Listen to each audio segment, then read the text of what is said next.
বাড়িকে মানুষ মরিয়ে মানুষ ডাক্তারের বাড়ি আর শিক্ষিত করতে চাইলে না বাড়ি বা ডাক্তার গর্ভবতী মহিলা নিচে আর 4 মাস বর্তমানে মারা গিয়ে অবস্থায় দেরিও গিয়ে দে একটি ব্রিজের অভাবে দুর্ভোগে 4000 মানুষ, বাস্তবায়ন চান এলাকাবাসী। বিস্তারিত দেখুন মোহাম্মদ আরিফুল ইসলাম গাজীর প্রতিবেদনে। অবগত আছেন আমাদের এই সোনোয়া রাজাকালীর প্রাণের দাবি হচ্ছে সোনোয়াতেও পাঙ্গাকালী সেতু। চট্টগ্রামের বাঁশখালী উপজেলার সোনোয়া ইউনিয়ন ও কক্সবাজারের পেকুয়া উপজেলার রাজাখালী ইউনিয়নের মধ্যবর্তী ভাঙাখালী খালের উপর একটি টেকসই সেতুর দাবিতে 10 জুন বুধবার বিকেলে বিশাল মানববন্ধন কর্মসূচি অনুষ্ঠিত হয়েছে।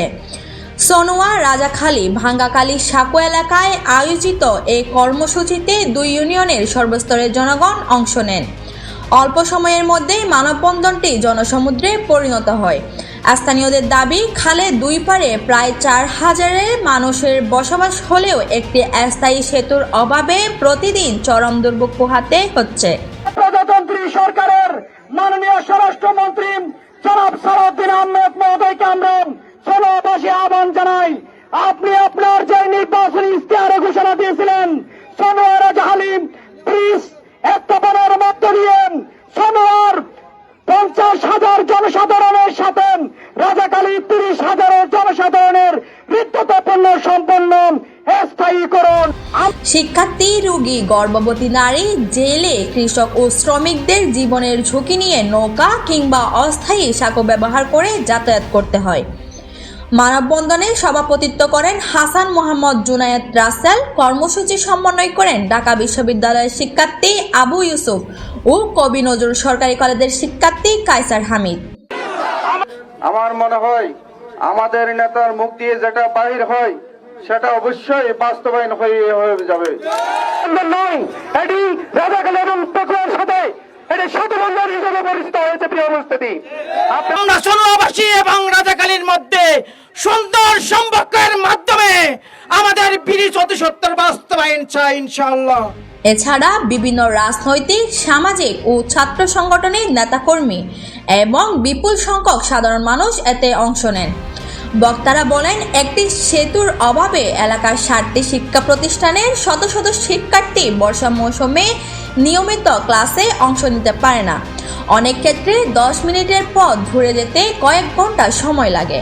জরুরি রোগীদের হাসপাতালে নিতে গিয়ে নানা ভোগান্তি ও ঝুঁকির মুখে পড়তে হয়।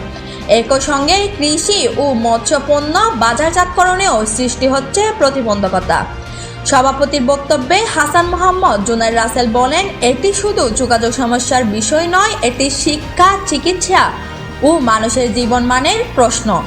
উন্নয়নের এই সময়ে সোনোয়া ভাঙ্গাখালী এলাকায় একটি সেতু নির্মাণ এখন সময়ের দাবি। আজকের দাবি হচ্ছে, আজকের শুধু আমার না, পুরা সেলবন এবং ছাত্র সমাজ, যুব সমাজ এবং জনসাধারণ সকলের দাবি হচ্ছে আমরা একটা ব্রিজ চাই। হইতে বেশি কষ্ট হয়, রোগী নিতে বেশি কষ্ট, স্কুলে যেতে বেশি কষ্ট, বাজারে যেতে বেশি সমস্যা হয়। বেশিরভাগ স্কুলের পয়েন্ট যাইতে নৌকা ডুবে থাকে এবং মানুষ ক্ষতি হয়। এই জন্য আর আকল আবেদন জরুরি ভিত্তিতে আর ব্রিজ গড়িতে এবং সরকারের কাছে বেশি কৃতজ্ঞতা। সমন্বয়ক আবু ইউসুফ বলেন, আজকের জনসমাগম প্রমাণ করেছে যে সোনোয়া ও রাজাখালীর মানুষ তাদের ন্যায্য অধিকার আদায়ে ঐক্যবদ্ধ। আমরা শান্তিপূর্ণভাবে সেতুর দাবিতে আন্দোলন চালিয়ে যাব। সমাজকর্মী SK শফিউল আলম বলেন, প্রতিশ্রুতি নয়, এবার দৃশ্যমান উন্নয়ন চাই। মানুষের নিরাপদ চলাচলের জন্য দ্রুত সেতু নির্মাণ প্রয়োজন। নোয়াখালী বিজ্ঞান ও প্রযুক্তি বিশ্ববিদ্যালয়ের শিক্ষার্থী ইমতিয়াজ উদ্দিন বলেন, ছোটবেলা থেকে এলাকার মানুষের দুর্ভোগ দেখে আসছি। একটি সেতু নির্মাণ হলে হাজারো মানুষের কষ্ট লাঘব হবে। মানববন্ধনে বক্তারা স্মরণ করিয়ে দেন যে বিভিন্ন সময়ে রাজনৈতিক নেতারা এই এলাকায় সেতু নির্মাণের আশ্বাস দিয়েছেন। তারা দ্রুত প্রতিশ্রুতির বাস্তবায়ন দেখতে চান। এলাকাবাসীর দাবি, ভাঙ্গাখালী খালের পর 150 থেকে 200 ফুট দৈর্ঘ্যের একটি RCC সেতু নির্মাণ করা হলে 2 ইউনিয়নের মানুষের দীর্ঘদিনের দুর্ভোগ দূর হবে।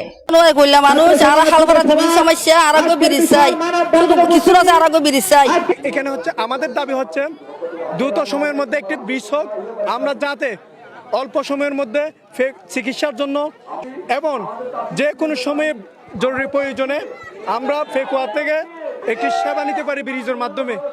এবং শিক্ষা, যোগাযোগ ও স্থানীয় অর্থনৈতিক ইতিবাচক পরিবর্তন আসবে। মানববন্ধন শেষে বাঁশখালী উপজেলা নির্বাহী কর্মকর্তা, চট্টগ্রাম জেলা প্রশাসক ও স্থানীয় সংসদ সদস্যের কাছে স্মারকলিপি প্রদান করা হয়। আপনারা দাবি পূরণ করে